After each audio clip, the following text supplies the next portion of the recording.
Hey, what's up YouTube? I've got my 96 Camry here that I'm gonna tell you how to put in one of these new antennas, because my power one is broken. It is no longer going down. Had the motor crap out on me, started making weird noises, and now it doesn't go up or down or anything. And I want to take the motor out because motors just have problems, they rust, nothing's fun. So now I got one of these from AutoZone. It's one of the super amplified rubber ones. They're only 10 bucks compared to getting a new motorized one for like 100 bucks. But 96 Camry LE, I'm pretty sure most of the Camrys, they're all the same when it comes to the antennas. And sorry, no more videos on my Firebird because my wife wrecked it, so yay! Well, ex-wife. Anyway. Alright. So, to get this out, once this focuses, the only pin you have is that one right in there. It's nothing special, just a little one that you push in. The same thing, you just pop it out. You can either be super manly strength and pull that out, or you can use a handy dandy flathead, which is what I'm going to use. Okay, took me a lot longer than I thought. That's what you're going to pull out if it ever focuses. Anyway, that's what you're going to pull out, and it's just that one. Don't mind the subwoofer, that's how I roll. Anywho, this is what you're going to see on the inside.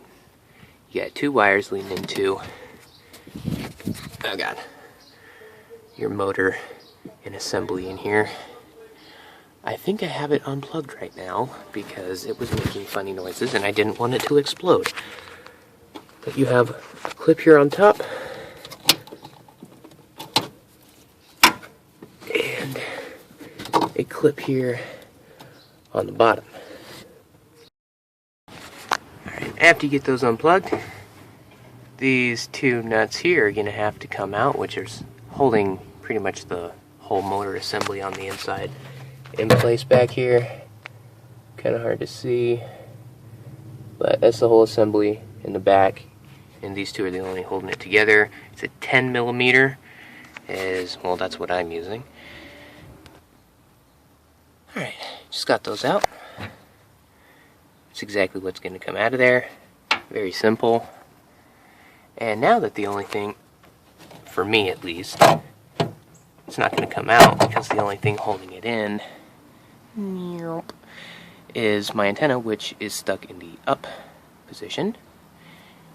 And if you look on here, they've got little notches in here. Now, there's a specialized tool you can use if the antenna's already down.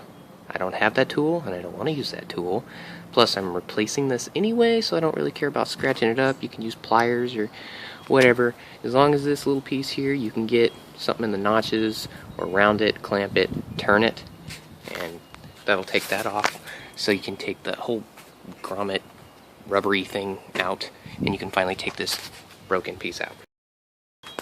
Alright, if anyone wants to know what I'm doing here, no problem. Let's put these bad boys on here, give it a turn, loosen it up. Really hard to do while holding a camera. Yeah, okay. That's basically what you're doing.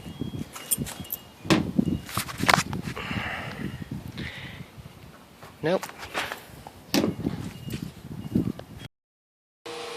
Okay, so after what feels like a freaking eternity, this bad boy has come out, which was, if my phone will focus, which it won't, it's attached to that. And yeah, all you had to do was spin the top part, and now it's free. And now we just have to figure out a way to get the mast down, because it's got to come out. Okay, before I take this out, which I haven't, it's loose, it's still in there. Anyway, your antenna cable doohickey this guy right here, this is going to slide right out. There you go. This is what it attaches to, female end, and the male end up here is probably what we all have on our new store-bought. Male ends here. And as you can see, I got it all out. Beautiful. Everything's out. This one connected to the top. This was your antenna cable. And all that down here is your jack stuff. And for me, a little bit of water in the bottom. Because what you have, this is what you took out. And how I got it out. Magic. Yeah, I did not know that. Anyway, I want to hold on to this piece just in case I need it on the outside for rain. I don't need this piece. This is what you have here. If you do need to replace it, you can replace it here with a new motor. It's going to mount exactly the same with the two bolts. This at the end is your water drainage for anything that might come in. Like I said, male end. This is the bottom and top where you disconnected it in the first part of the video. Alright, continuing on. This is directly out of the box. I haven't done anything to it yet. This is how it comes. It's your new setup. This will come untwist, untwist, untwist, untwist, untwist, untwist with one hand. And this is your assembly. This one I got at AutoZone. 10 bucks, easy, universal. This twists off. And be very careful when you do this because there's a lot of little freaking parts on here.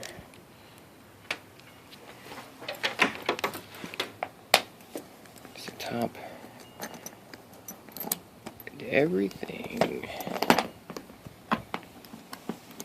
All those parts.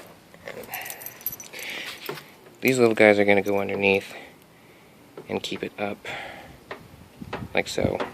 But first thing is to feed it through.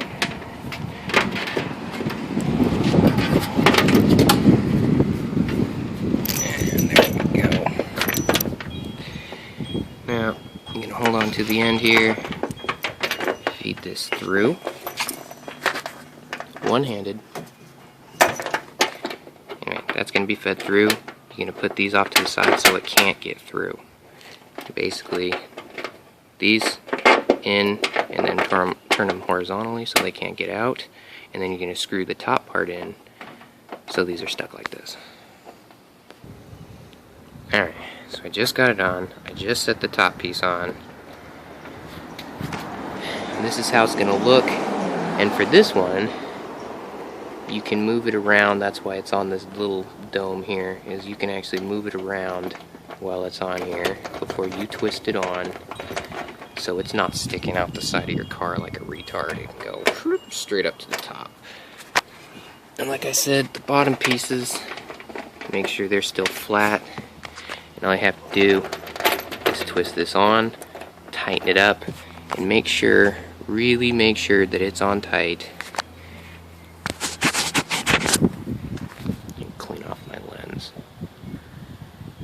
Make sure everything's on tight, and especially this little rubber piece here, make sure everything is in there flush all around the side. You don't have any dirt because you do not want water on the inside of your car. And once you get it on, this is what it looks like. Pretty much all I did was just screw in the top and then screw in the antenna.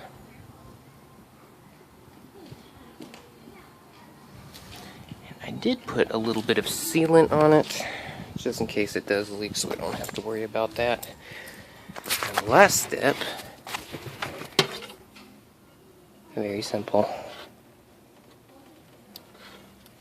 one-handed. That's plugged in. Now it's hooked up to your radio. Now everything from your motor you don't need anymore. You can leave it unplugged. You can cut them if you want to. There's really no use in doing that though. But these are all tucked away anyway from this. Let's shove this all back up. Put all your pins and whatnot back, your boards, everything. And there it is. Finished product. I'm not going to close that. That's what it looks like when it's all done. Alright, this is the final little tidbit.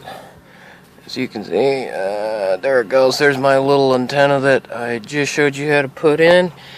Now I get to see how it's working. Let's try just our first station. Sounds good.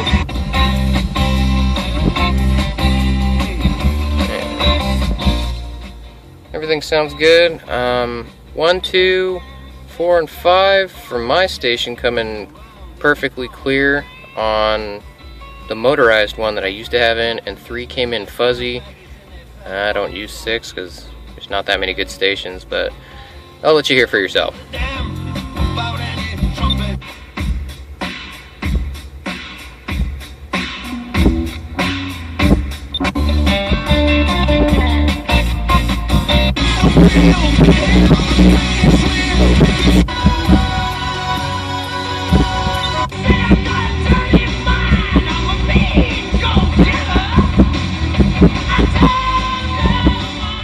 So sounds like everything's coming in fine. Maybe a little bit better than the one I had before. Thanks for watching.